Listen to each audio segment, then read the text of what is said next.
8P news. नमस्कार, मैं संतोष। स्वागत है आपका लोकतंत्र प्रहरी के 8 PM न्यूज में, जहां हम देखेंगे दुर्ग जिले समेत प्रदेश एवं देश विदेश की कुछ प्रमुख खबरें। तो आइए शुरू करते हैं पहले दुर्ग जिले की खबरों से। दुर्ग साइंस कॉलेज की पार्किंग व्यवस्था को ऑडिटोरियम को सौंपे जाने के फैसले से छात्र भड़क उठे। छात्रों का कहना है कि इस कॉलेज में पढ़ने वाले करीब 8000 विद्यार्थियों को भारी परेशानी का सामना करना पड़ेगा। पार्किंग की समस्या को लेकर छात्रों में आक्रोश बढ़ता जा रहा है। इसी मुद्दे पर NSUI ने कॉलेज प्रशासन के खिलाफ गांधीवादी तरीके से 2 दिवसीय अनशन शुरू कर दिया है और छात्रों के हित में निर्णय लेने की अपील कर रहे हैं।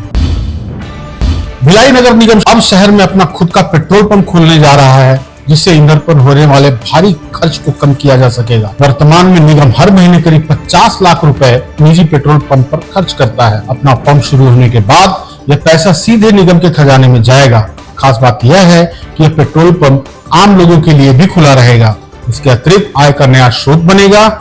इसके अलावे अब निगम के वाहनों को ईंधन के लिए किसी निजी पंप पर निर्भर नहीं रहना पड़ेगा, जिससे कामकाज में आने वाली बाधाएं भी खत्म होगी। इस प्रोजेक्ट के लिए कुरूद के बगवा चौक के पास जमीन चिन्हित कर ली गई है और जल्द ही लाइसेंस प्रक्रिया शुरू होगी।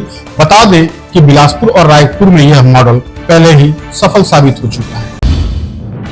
भिलाई के वैशाली नगर क्षेत्र में प्रस्तावित कैनाल रोड परियोजना अब विवादों में घिरती नजर आ रही है। करीब 2.5 किलोमीटर लंबी 4 लेन सड़क को 18 करोड़ 8 लाख रुपए की लागत से बनाया जाना है, जो जुनवानी पेट्रोल पंप से लेकर खमरिया कुटेला भाटा होते हुए IIT भिलाई तक जाएगी। लेकिन सड़क चौड़ीकरण को लेकर स्थानीय निवासियों में भारी नाराजगी है। प्रदर्शन कर रहे लोगों का कहना है कि पहले 15 फीट की सड़क प्रस्तावित थी, लेकिन अब 30 से 40 फीट तक मार्किंग की जा रही है, जिससे बड़ी संख्या में मकान टूटने की कगार पर है। प्रदर्शनकारियों की मांग है कि सड़क पर निर्माण पुराने प्रस्ताव के अनुसार ही किया जाए, ताकि लोगों के घर सुरक्षित रहे। भिलाई नगर निगम मुख्य कार्यालय में महापौर परिषद की एक अहम बैठक आयोजित की गई, जिसकी अध्यक्षता महापौर नीरज पाल ने की, जबकि निगम आयुक्त राजीव कुमार पांडे भी इस बैठक में मौजूद रहे। बैठक में वित्तीय वर्ष 2026-27 के लिए शहर के विकास का पूरा बजट खाका तैयार किया गया। आयुक्त द्वारा बजट प्रस्तुत करने के बाद महापौर और परिषद के सदस्यों ने गहराई से चर्चा की और जनहित से जुड़े कई अहम सुझाव दिए। लंबे विचार विमर्श के बाद परिषद ने शहर की जरूरतों को प्राथमिकता देते हुए बजट में जरूरी बदलाव किए हैं। इसे अंतिम मंजूरी के लिए सामान्य सभा में भेजने का फैसला किया है।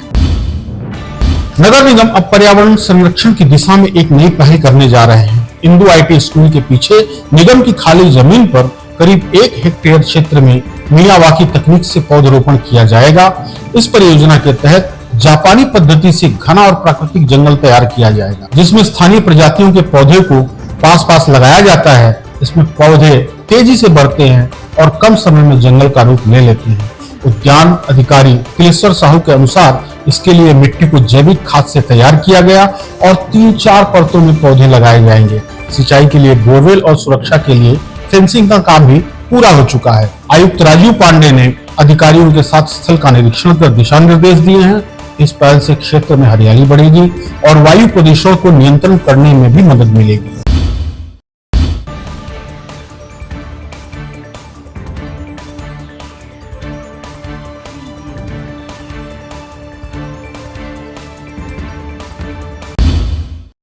अब नजर डालते हैं प्रदेश की खबरों पर। छत्तीसगढ़ प्रवास के दौरान मध्य प्रदेश के उप मुख्यमंत्री राजेंद्र शुक्ल ने राजधानी स्थित नालंदा परिसर लाइब्रेरी का दौरा किया। उन्होंने लाइब्रेरी के विभिन्न फ्लोर का निरीक्षण करते हुए यहाँ की पुस्तक वितरण प्रणाली और अध्ययन व्यवस्था को सराहा। शुक्ल ने कहा कि कम शुल्क में छात्रों को बेहद सुविधाएं देने का एक सराहनीय पहल है और इससे युवाओं को सही दिशा मिलती है। OP चौधरी ने बताया कि यह लाइब्रेरी युवाओं की जरूरतों को ध्यान में रखकर बनाई गई है, जहां 24 घंटे 7 दिन पढ़ाई की सुविधा उपलब्ध है। राज्य में ऐसी कुल 42 लाइब्रेरी स्थापित की जा रही हैं, जिसमें हर साल कई छात्र UPSC और CGPSC जैसी परीक्षाओं में सफल हो रहे हैं।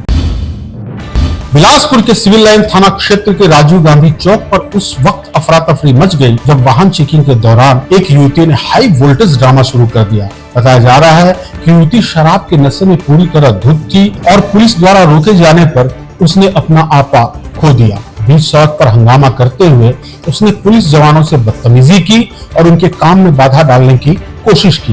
काफी देर तक चले इस ड्रामे के बाद पुलिस ने संयम बरतते हुए स्थिति को नियंत्रित किया और युवती के खिलाफ सख्त चालानी कार्यवाही की गई। रायपुर के टिकरापाड़ा क्षेत्र में स्थित रामकृष्ण अस्पताल के सीवरेज टैंक की सफाई के दौरान 3 मजदूरों की मौत हो गई। मृतकों की पहचान अनमोल मचकन, गोविंद सेंद्रे और प्रशांत कुमार के रूप में हुई है। बताया जा रहा है कि करीब रात 8 बजे तीनों सफाई के लिए टैंक के अंदर उतरे, जहां मौजूद जहरीली गैस के कारण एक एक कर सभी बेहोश हो गए। मौके पर ही तीनों की मौत हो गई। घटना के बाद अस्पताल गेट पर परिजनों और पुलिस के बीच झूमाझटकी भी देखने को मिली और माहौल तनावपूर्ण हो गया। परिजनों का कहना है कि बिना किसी सुरक्षा उपकरण के मजदूरों को टैंक में उतारा गया। फिलहाल पुलिस और प्रशासन ने मामले की जांच शुरू कर दी है और दोषियों पर कार्रवाई की बात कही जा रही है। जांजगीर चांपा जिले के नवागढ़ ब्लॉक के ग्राम कुथूर में सुबह सरस्वती शिशु मंदिर की एक वैन बच्चों को लेकर जा रही थी, तभी रामनगर कुथूर के पास वैन अचानक अनियंत्रित हो गई। देखते ही देखते वैन सड़क पर 3 बार पलट गई। हादसा इतना भीषण था कि मौके पर अफरा तफरी मच गई और ग्रामीणों की भीड़ जमा हो गई। स्थानीय लोगों ने तुरंत राहत और बचाव कार्य शुरू किया। सूचना मिलते ही पामगढ़ पुलिस मौके पर पहुंची और सभी घायलों को बाहर निकालकर जांजगीर जिला अस्पताल भेजा गया। हादसे में मैडम समेत करीब 15 बच्चे घायल हुए, जिनका इलाज जारी है। फिलहाल पुलिस हादसे के कारणों की जांच कर रही है। शुरुआती जांच में वाहन के अनियंत्रित होने की बात सामने आ रही है।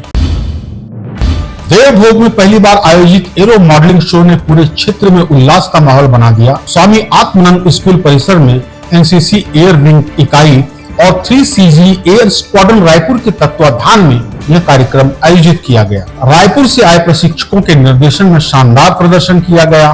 कार्यक्रम में radio control, model banner show, control line model, dark fight, drone circle और स्टैटिक मॉडल्स की प्रस्तुति ने दर्शकों को रोमांचित कर दिया।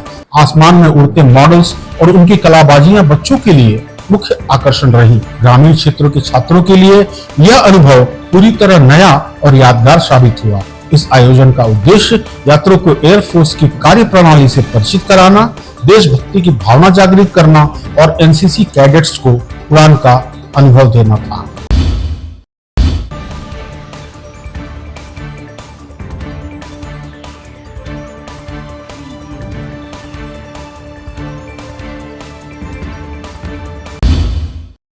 अब नजर डालते हैं देश विदेश की खबरों पर। मोदी सरकार ने देश को आत्मनिर्भर बनाने की दिशा में एक और बड़ा कदम उठाया है। सूचना एवं प्रसारण मंत्री अश्विनी वैष्णव ने बताया कि भारत औद्योगिक विकास योजना के तहत 100 औद्योगिक क्लस्टर बनाए जाएंगे। ये cluster plug and play model पर होंगे, जहां सड़क, बिजली और पानी जैसी सुविधाओं से उपलब्ध होगी। इस योजना पर करीब 33,660 करोड़ रुपए खर्च किए जाएंगे।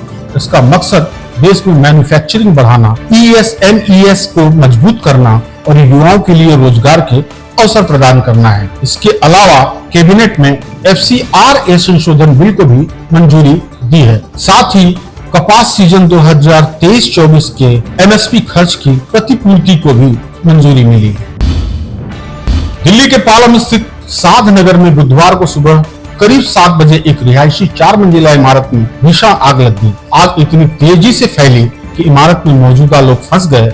हादसे में 9 लोगों की मौत हो गई, जिसमें से 3 नाबालिग लड़कियां शामिल हैं।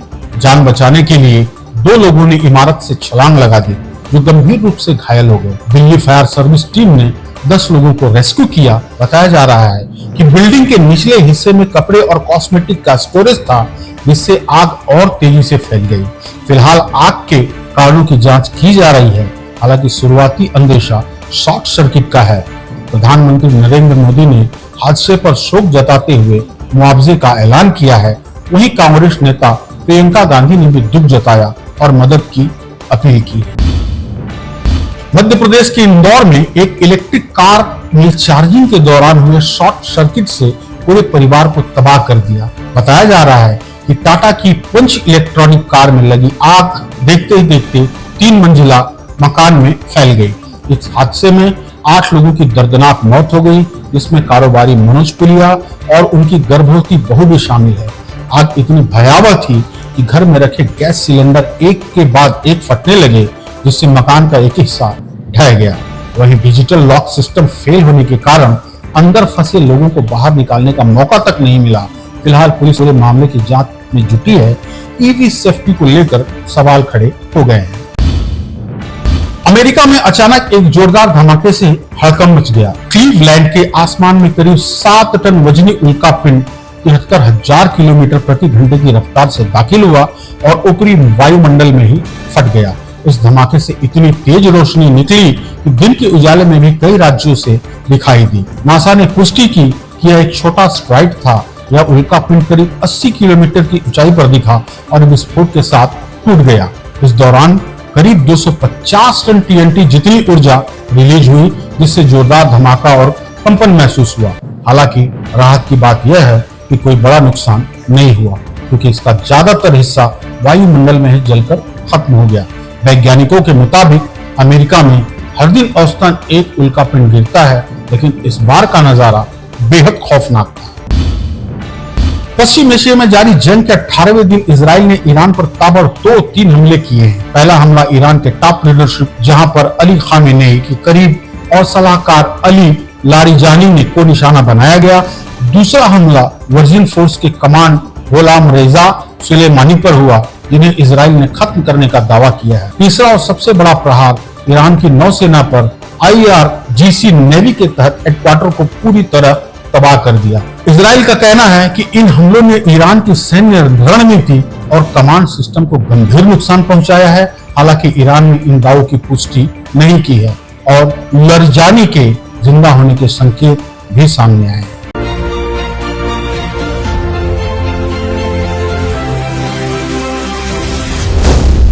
LP News.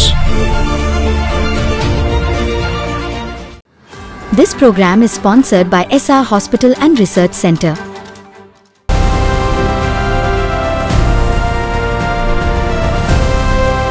हर खबर पर नजर, सच, हिम्मत और जमीनी रिपोर्टिंग, देश, समाज और सत्य के लिए।